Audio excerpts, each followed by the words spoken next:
Protective puts.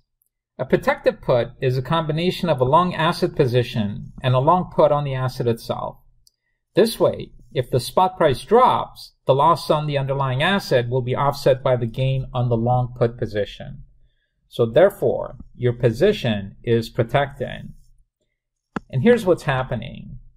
Remember, a put gives you the right to deliver the underlying asset for a certain exercise price. So that exercise price is acting like insurance. And that's the main rationale behind a protective put position, is that the long put position is protecting the value of your long underlying asset position. Let's do an illustration. Suppose that the investor is long the underlying asset, which is currently trading at $70. Now there's a high probability that the spot price will drop in the near term. So the investor has a bearish outlook. So to set a floor or minimum value for the underlying asset, the investor will buy a put option that's got a strike of 62 and it's currently trading at a premium of $3. So what we want to do next is we want to construct a payoff profile for this combined protective put position. So we're going to do this step by step, and recall that we only have two positions in a protective put. We're long the asset and long the put. And let's start off with plotting the long underlying asset position. So that would be line 1. That's over here. That's represented by this blue line right there. So what we want to do is we want to label the intercept points. And the asset right now is trading at $70, and you have a long position. So if the value of the asset goes up, you're making money. See, we're on the positive side. On the other hand, if the spot price drops, you'll be losing money. And that's exactly why we have an upward sloping blue line that represents the underlying asset position. Step 2 is to plot the long put position. And again, it's really important that we label the intercept points. The put has a strike price of 62 and it's a long position, so it's got this profile right there. Step 3, we want to find the combination of those two positions, but without looking at the premium first. All right, so we have these two positions, the green line, which represents the long put, and the blue line, which represents the long underlying asset. And what I always recommend, ladies and gentlemen, when you have two positions is start off on the side of the framework that only has one position, because then the combined is really just that one position. But then look what happens when the spot price drops below 62. A dollar loss here is offset by a dollar gain there, so therefore the payoff profile becomes constant at that point. So that's where we get line number 3, and it's represented by the squiggly line that I'm constructing in front of you right now. So what we want to do at this point is we want to label some key points, and we have to remember that these are 45-degree lines, which means that the two sides of this triangle, and you can see where the triangle is. So when I say triangle, that's exactly what I'm referring to about the triangle. So if it's a 45-degree angle, you have an isosceles triangle, which means that the length of the two sides are equal. So therefore, if the gap or this side has a length of 8, which is the difference between 70 and 62, then this side is also 8. But you could see that this is happening below 0, and that's how we get -8. So that's your combo line without any premium. But of course, when we're trading in options, there is premium. So the last step is to find the combination with the effects of the premium. But when it comes to premiums, we have to ask ourselves whether we're receiving it or we're paying it. And since here we bought a put option, it means we paid the premium. So what happens to the gross combo line is that it shifts down because, again, we're paying the premium. So that's an extra cost to us. And that's exactly what we do here. So this line 4, it's your net line. It comes down by the amount of the premium. So the gap between the solid red line and the dashed red line is represented by the premium. So if the gross line here was -8 and we paid a premium of $3, it would shift down an extra $3 and therefore we get -11. Same thing here. The gap between the solid red line and the dashed red line is represented by the premium. So if this point represents 70, this point represents 70 plus 3 because we're on the right side of that point. So this would be 73 right there. And the reason why we want to label these key points is because it's going to help us determine the critical points for a protective put position. Now, when you're trying to identify the critical points, you really want to zero in on the net line, which is really line 4 over here, because you can see that line 4 takes into consideration everything. It's looking at both the underlying asset and the put, and at the same time, it's looking at the premium. So it includes everything.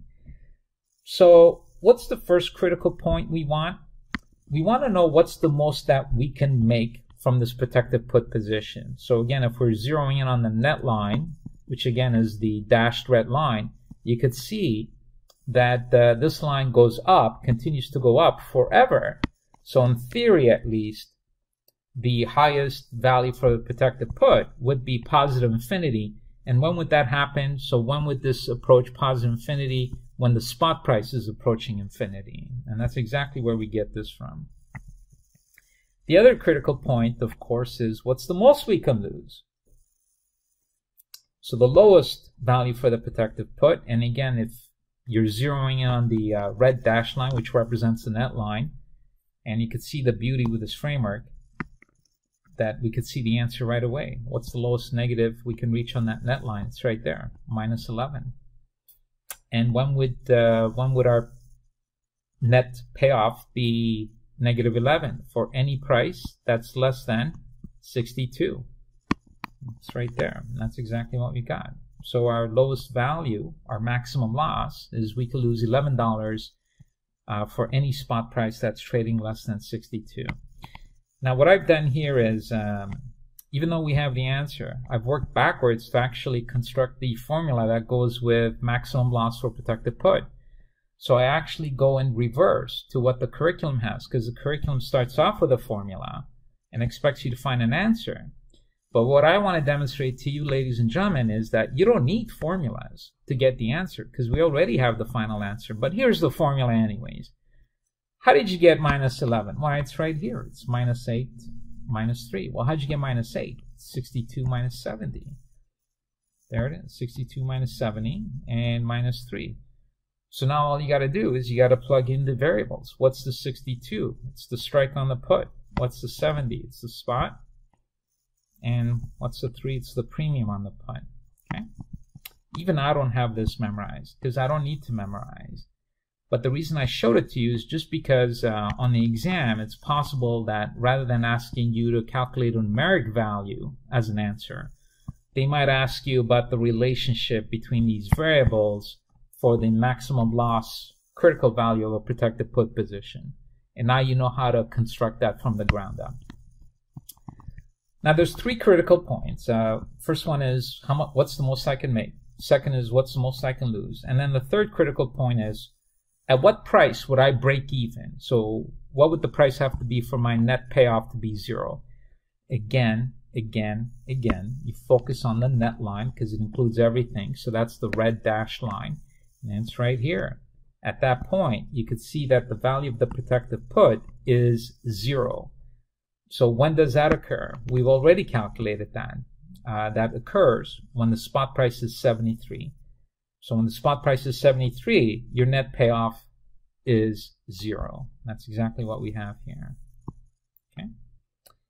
And then, again, working backwards, well, how'd you get 73? Well, 73 is just, again, looking at our framework, we just took 70 and then added 3. Okay, now what do those variables represent? Well, 70 was the spot price, and the 3 was the premium for the put. And there you have it. Okay, note. Well, what if they want to calculate profit at the expiry for any price level? Because in the first part, what we did is we just found 3 critical points. What's the most I can make, what's the most I can lose, and break even. Yeah, but how about the in-between, right? So that's what we're trying to do here. So to find profit at any terminal spot price, here's the framework that we use. Look how simple it is. because this is generic. Ladies and gentlemen, to calculate profit, all we need to know is what we started off with and what we ended up with. The difference is profit. And the other thing we have to remember is, if we're long a position, we have a positive exposure to it, whereas if we're short a position, it's like a liability to us, and therefore we have a negative exposure to it. So what I'm trying to do is I'm trying to translate algebraic signs into long and short positions. So, all right. So you can see how this progresses, right? So you just need to know the initial value and terminal value. Okay, done. Now, what is in your position? Long asset and long put. Well, initially, what's the long asset worth? 70. What's the long put? Worth 3. Now, notice they're both long, and therefore they're both positive values. So therefore, the initial value of your protective put position is equal to $73, which means that's how much it would cost you to set up a protective put position. So you paid $73 to create a protective put position upfront. So the only variable is, what will this protective put be worth when it expires? Well, when it expires, we'll see what the asset is worth, because we own an asset, and we'll see what the put is worth. And on expiry date, the put is simply worth its intrinsic value, which is represented by that.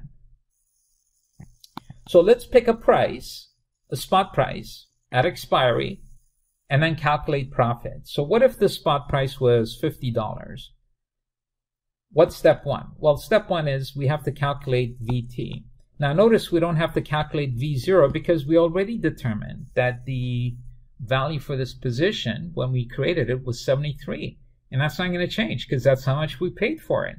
So the only thing that's questionable is what will the position be worth on the expiry date. So let's find out. What would the position be worth? Well, remember, we're long the underlying asset and long the put. So let's plug in the values. The asset is worth 50. Let's see what the put would be worth. Remember, it's got a strike of 62. And so if the spot is 50, it would have an intrinsic value of $12. That's how much you would get at expiry when you exercise this put option. So therefore, the combined value of your position is 62. However, when you calculate profit, you have to take into consideration how much you paid for it. So it's true, when it expires, it's worth 62, but we paid 73 for it. So therefore, we would lose $11. But note how this $11 loss matches the above profile. And here's what I mean. We had already determined that at any price less than 62, we would reach our maximum loss position. We would lose $11 for any spot price less than 62. So of course, if we pick the price of 50, yes, you could see right there that we would lose $11. Note 2. Suppose that the investor wants more downside protection. Then what can we do? Now remember, the put is acting as your downside position because the put is your floor. Well, we could buy a put that's got a longer term. In other words, we would increase the protection period. So for example, if you have a put that expires in 1 day, then you're only protected for 1 day. That's not much. But if you buy a put that's got a 3-year expiry, then your downside is protected for 3 years. Or the other thing we could do is we could buy a put option that's got a higher strike value. In other words, a higher floor for the underlying asset. So initially we said the strike is 62, which means if you exercise the put, you can sell your asset for 62. Well, what if we bought a put option that had a strike price of, let's say, 67? Then when you exercise the put, you could sell your underlying asset for 67, meaning that you get more for it. Well, this sounds great, ladies and gentlemen. I mean, this sounds amazing. So we're getting a longer protection period, and we would get more for the asset if we do sell it. This sounds amazing. What's the catch? Here's the catch. The more protection means you're going to pay a higher premium in order to buy this put in the first place. So again, this goes back to the concept of no free lunch. Same thing as insurance. In fact, that's what a protective put is associated with. It's insurance. The more coverage you want, the more premium you have to pay for that insurance. Note 3, looking at our protective put position, which is a combination of long asset and long put, what we want to do is we want to calculate the delta for this protective put position. And again, delta is how sensitive is your position due to changes in the price of the underlying asset.